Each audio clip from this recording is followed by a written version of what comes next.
I've been curious about the Ys franchise for a long time now, and finally, this winter, I checked out Ys VIII Lacrimosa of Dana. Let's see how this long-running franchise holds out. Right off the bat, the visuals in Ys VIII obviously won't impress. Even now, a few months after the launch of the PS5, it looks quite dated. Having been a PS Vita port, it's no wonder. It isn't without charm, however. Its simple aesthetics and anime vibes, along with some bright colors, are really refreshing after all the hardcore gaming that Demon's Souls and other modern games have provided. This extends to the characters and the world at large. The cast of characters found throughout the world are both unique, but not overly designed. The world that you explore is wide and has some nice variety, but it won't blow you away either with the small details.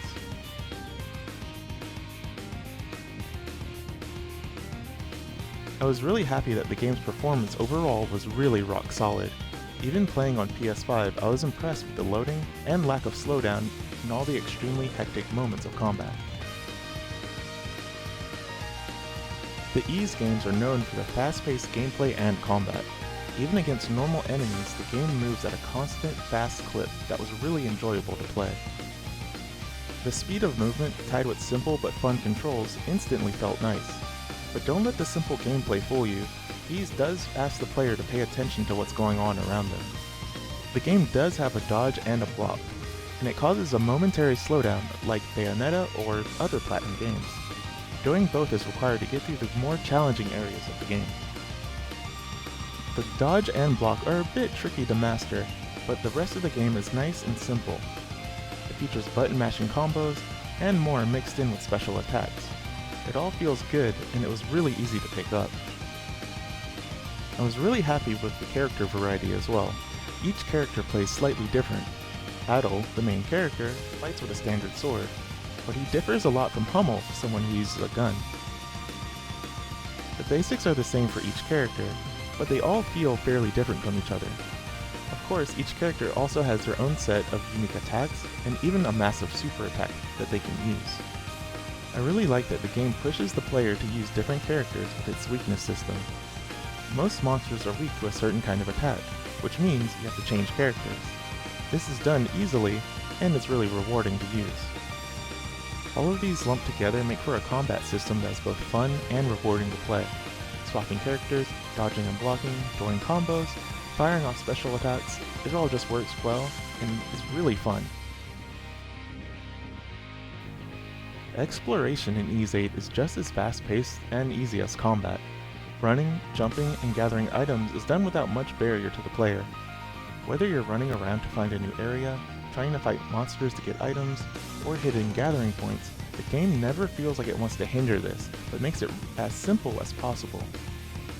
As someone who hates gathering items for crafting and doing side quests, this was a big relief for me.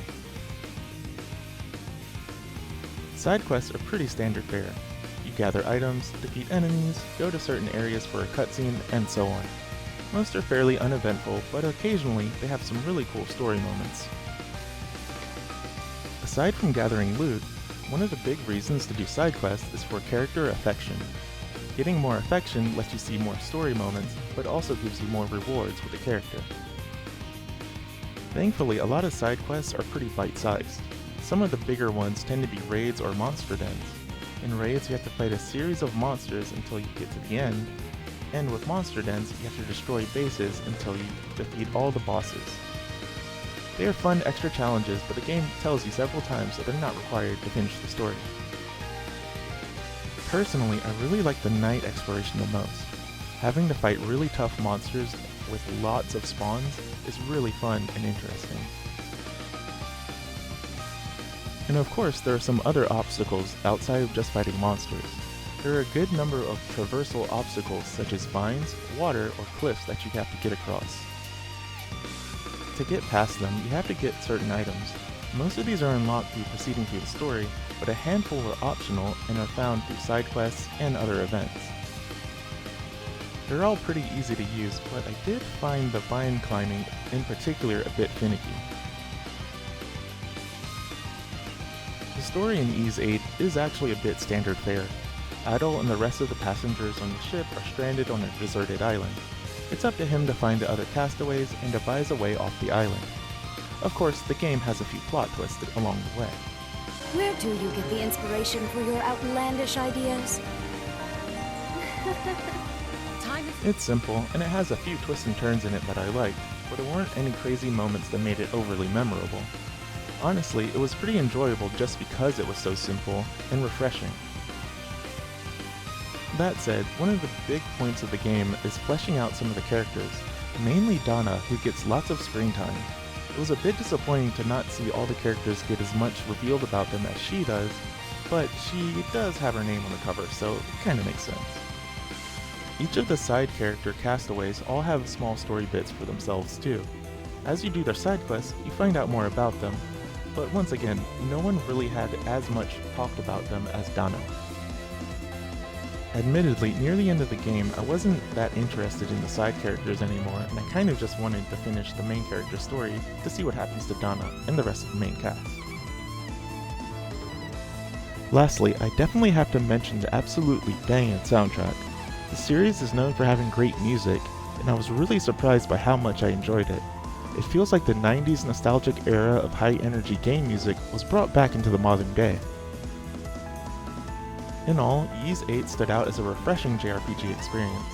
The game was simple in its approach, and everything was enjoyable right away. The music was memorable and energetic, and best of all, its pacing and exploration was light and rewarding. The story and visuals won't impress that much, but overall, I think it's definitely worth it to try this game out if you're curious. Also, these games go on sale quite often, so I think it's worth the money. I really enjoyed my time with Ys 8 as my first foray into this franchise, and it definitely made me want to come back for more and try out the other games. I should mention that the game has some nice replay value, and it has multiple endings, multiple difficulties, and more to discover. It's a surprisingly full package for a game that was released on the Vita. If you're curious, I think you'll be down for this adventure. Everyone! Yeah, good job! As always, thanks for watching, and leave a like and a follow if you enjoyed the video. Of course, leave a comment and tell a friend. It really helps spread the word about my channel. Thank you very much.